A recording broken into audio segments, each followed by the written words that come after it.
ইমাম হুসাইনের যখন কাল্লা কাটা হয়েছে, আপাতত দৃষ্টিতে সেই সময় কি মনে হয়েছিল না মানুষের যে রসুলের নাতিকে হত্যা করলো, আল্লাহর গজব কখন আসবে? এরকম লোক এখন কই না, ওই যে এত আলেম ওলামাকে মারতেছে, জেলে দিচ্ছে, জুলুমে দিচ্ছে, এত মানুষ হত্যা হচ্ছে, আল্লাহ দেখে না দেখে না, কই কি না, বলেন কি না? সে সময়ের মানুষেরা এই কথাই বলছিল যে আল্লাহর গজব আর কখন আসবে? রসুলের কলিজার টুকরা ইমাম হুসাইনকে হত্যা করা হলো, ইয়াজিদ এখনো রাষ্ট্র ক্ষমতায় আছে, আল্লাহর গজব আর কখন আসবে?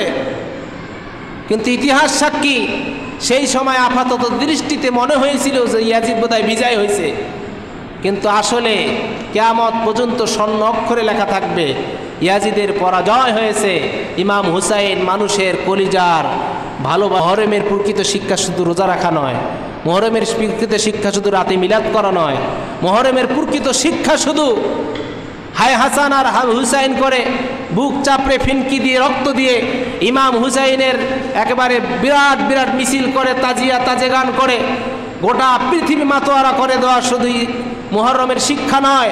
মুহররমের শিক্ষা হচ্ছে স্বৈরাচারকে এই দুনিয়ার জমিন থেকে বিদায় করে দেওয়া, এটা হচ্ছে মুহররমের প্রকৃত শিক্ষা। ইমাম মদিনায় যখন এই খবর ছড়িয়ে গেল যে রসুলের নাতি ইমাম হুসাইন ইয়াজিদের বশ্যতা স্বীকার করে নাই, তার বায়াত গ্রহণ করে নাই, তখন ইয়াজিদ কি করলো? তোড়জোড় করে তাদেরকে চাপ সৃষ্টি করলো যে যেভাবেই হোক আমার বশ্যতা স্বীকার করতে হবে, আনুগত্য স্বীকার করতে হবে, আমি যে খলিফা এটা মানতে হবে। এইভাবে করে যখন চাপ দিল, হযরত ইমাম হুসাইন রাদিয়াল্লাহু তাআলা আনহু মদিনা থেকে মক্কায় চলে আসলো। এইভাবে কুফা ছিল, এটা হচ্ছে আপনার বর্তমান ইরাক যেখানে, সেটা হচ্ছে কুফা। এখানকার লোকেরা ইমাম হুসাইনকে চিঠি পাঠানো শুরু করলো, এরকম হাজার হাজার চিঠি। তারা বলল যে ইমাম হুসাইন আপনি চলে আসেন কুফাতে, কুফার মানুষেরা আপনাকে স্বাগতম জানার জন্য প্রস্তুত, হাজার হাজার লক্ষ লক্ষ মানুষ। আপনি আসলেই আমরা আপনার পিছনে লাঠি নিয়ে, অস্ত্র নিয়ে, সব নিয়ে আমরা প্রস্তুত। আমরাও ইয়াজিদের বশ্যতা স্বীকার করবো না, ইয়াজিদকে আমরাও খলিফা মানি না, আপনি আসেন। ইমাম হুসাইন রাদিয়াল্লাহু তাআলা আনহুর কাছে এইভাবে যখন চিঠি আসতেই আছে, তখন তিনি রসুলের যে বড় বড় সাহাবী ছিল মক্কায়, তাদের সাথে পরামর্শ করলো যে এরকম কুফার মানুষেরা তো উত্তপ্ত হয়েছে, তারা আমার নেতৃত্ব মেনে নিতে চায়, তারা আমাকে এভাবে চিঠি পাঠাইছে, কয়েকশো চিঠি বাইর করে দেখালো, আমি সেখানে যাইতে চাই, তোমরা কি বলো?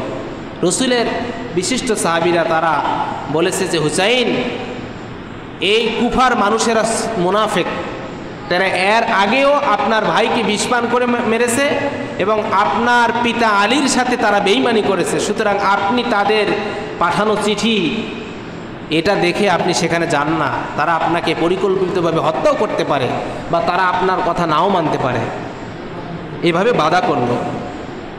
ইমাম হুসাইন রাদিয়াল্লাহু তাআলা আনহু তিনি চিন্তা করলেন কথা তাই হতে পারে, কিন্তু এই চিঠিগুলো যে আসতেছে তারা তো মন ভেঙে ফেলবে।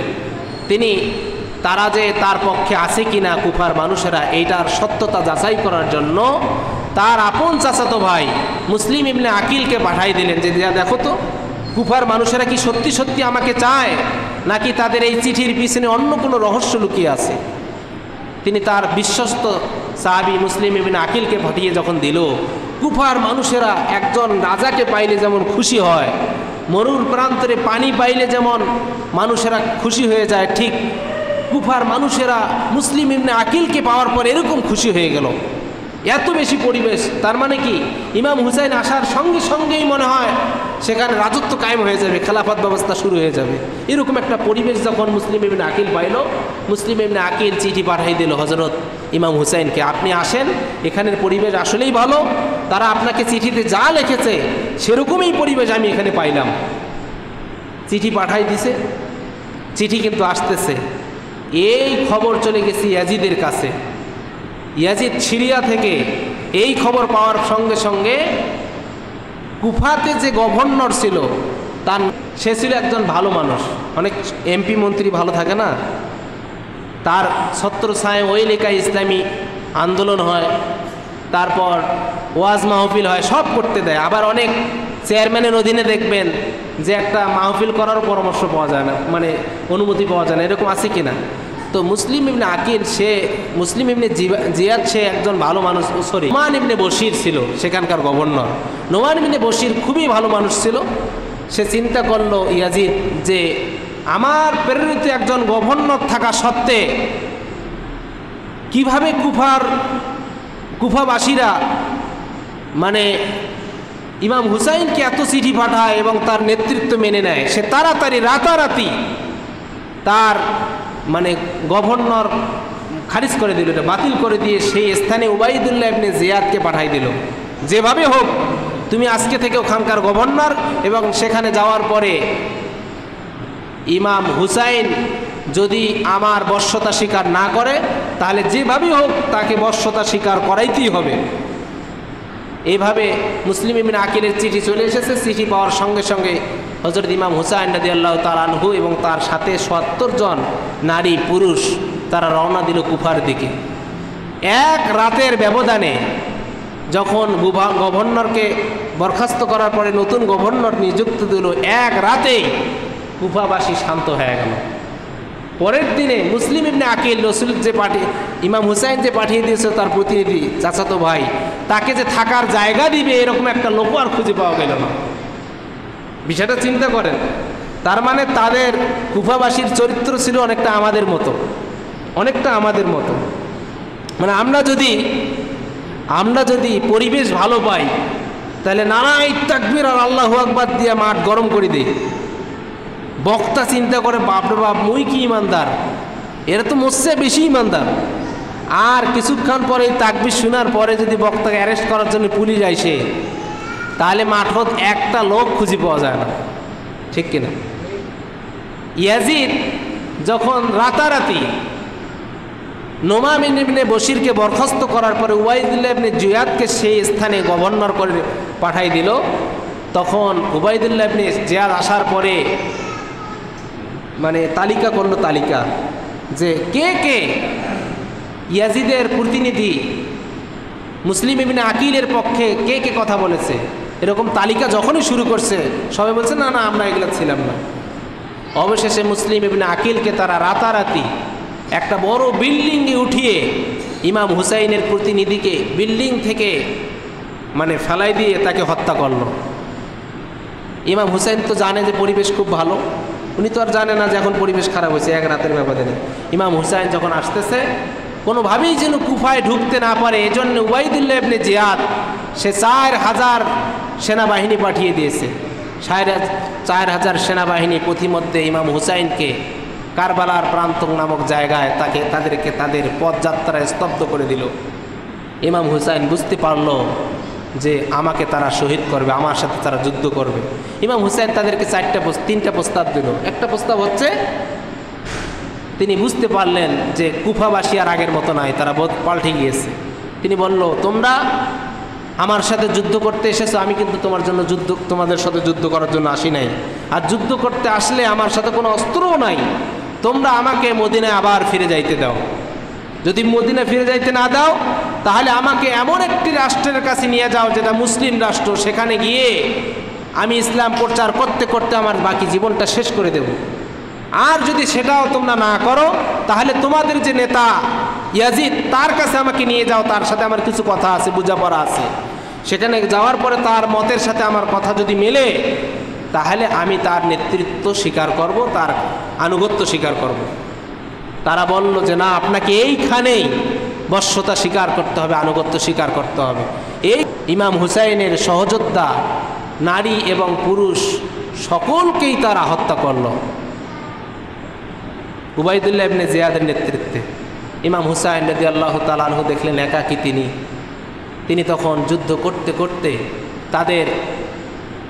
তেনার জীবনটাও শেষ করে দিয়ে দিলেন।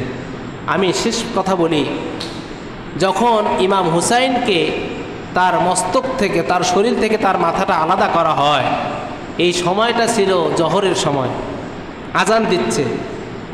ইয়াজিদের পক্ষ হয়ে যারা ইমাম হুসাইনকে শহীদ করলো তারা আজান শোনার সঙ্গে সঙ্গে বলতেছে এই সময় হুসাইনের কল্লা তোমরা আলাদা করো না, আজানটা শেষ হোক। আজান শেষ হয়েছে, ইমাম হুসাইনের শরীর থেকে তার মস্তক মোবারক আলাদা করেছে, নাউজুবিল্লাহ। করার পরে তারা সেখানে জহরের নামাজও পড়েছে। তা আপনি চিন্তা করতে পারেন, যারা ইমাম হুসাইনের শরীর থেকে মাথাটা আলাদা করলো তারা আবার সেখানে জহরের নামাজ পড়ছে, তাহলে তারা কি নিজেদেরকে মুসলমান মনে করতো কিনা বলেন? মুসলমান মনে করতো না? এমনকি ইতিহাস সাক্ষী দেয় ইমাম হুসাইনের কল্লাটা কাতারের সামনে রেখে তারা নামাজ শেষ করেছে। নাউজুবিল্লাহ বলবেন না?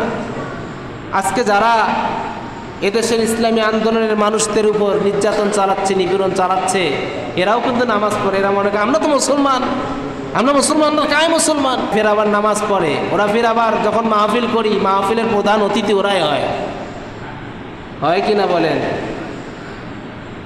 তাহলে এরা কোন মুসলমান? এরা হচ্ছে ইয়াজিদ মার্কা মুসলমান, ঠিক কিনা বলেন? ঠিক না?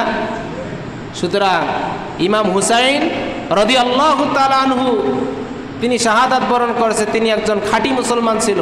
তেনাকে যারা হত্যা করার পরে আবার জহরের নামাজ পড়েছে, তারাও নিজেকে মুসলমান মনে করে। তাদের নামাজ থাকতে পারে, টুপি থাকতে পারে, দাড়ি থাকতে পারে, কিন্তু তাদের আগ্রাসী স্বৈরাচারী মনোভাব থাকার কারণে আল্লাহ পাক রব্বুল আলামিন তাদের জীবনের সমস্ত আমলগুলো ধ্বংস করে দিয়েছে। কিয়ামত পর্যন্ত ইয়াজিদ লাঞ্ছিত, নিগৃহীত, নিষ্পেষিত, ঘৃণার পাত্র হিসাবে মানুষের অন্তরে জায়গা করে নিয়েছে, ঠিক কিনা বলেন?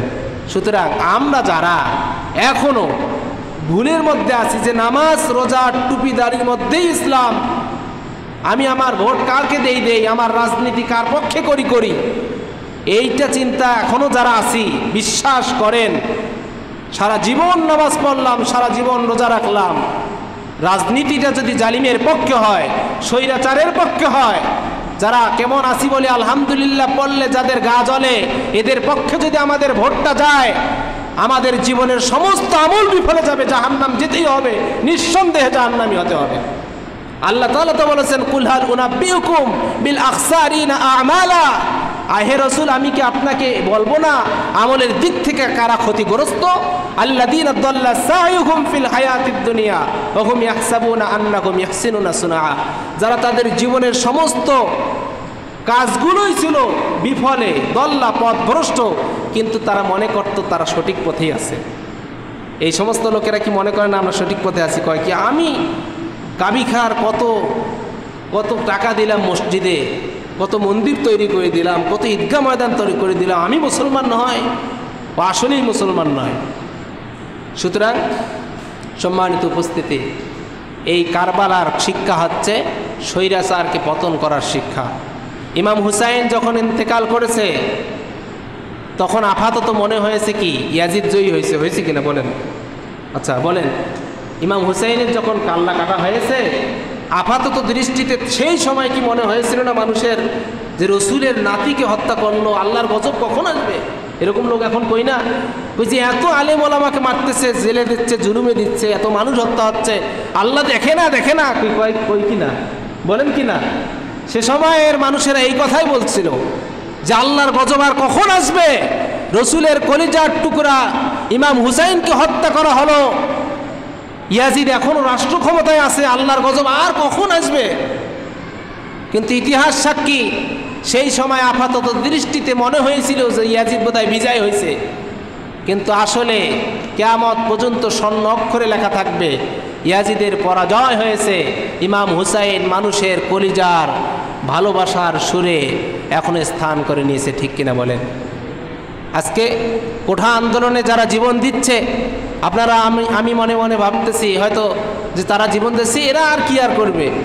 আজ হোক কাল হোক, এরা মানুষের হৃদয়ে স্বর্ণ অক্ষরে তাদের নাম লেখা থাকবে, গর্বের সহিত মানুষ তাদের নাম নেবে। এই যে রংপুরে একজন মারা গিয়েছে আজকে, একজন ছাত্র, এদের নাম মানুষ নেবে। আর যারা এটার বিপক্ষে আছে, আজ হোক কাল হোক ইতিহাস রচনা হবে, এদের বিচার এই বাংলার জমিনে আজ হোক কাল হোক ইনশাল্লাহ হবে। সুতরাং স্বৈরাচারী শাসক, স্বৈরাচারী মনোভাব যাদের থাকবে তাদেরকে উৎখাত করতে হবে। এই শিক্ষা আমরা মহরম থেকে পাই। মহরমের প্রকৃত শিক্ষা শুধু রোজা রাখা নয়, মহরমের প্রকৃত শিক্ষা শুধু রাতে মিলাদ করা নয়, মহরমের প্রকৃত শিক্ষা শুধু হায় হাসান আর হুসাইন করে বুক চাপড়ে ফিনকি দিয়ে রক্ত দিয়ে ইমাম হুসাইনের একেবারে বিরাট বিরাট মিছিল করে, তাজিয়া তাজে গান করে গোটা পৃথিবী মাতোয়ারা করে দেওয়া শুধুই মুহররমের শিক্ষা নয়, মুহররমের শিক্ষা হচ্ছে স্বৈরাচারকে এই দুনিয়ার জমিন থেকে বিদায় করে দেওয়া। এটা হচ্ছে মুহররমের প্রকৃত শিক্ষা। ইমাম হুসাইন রাদিয়াল্লাহু তাআলা আনহু ইয়াজিদের সব কিছু স্বীকার করে নিয়েছে, কিন্তু তার স্বৈরাচারী মনোভাব স্বীকার করে নেয় নাই।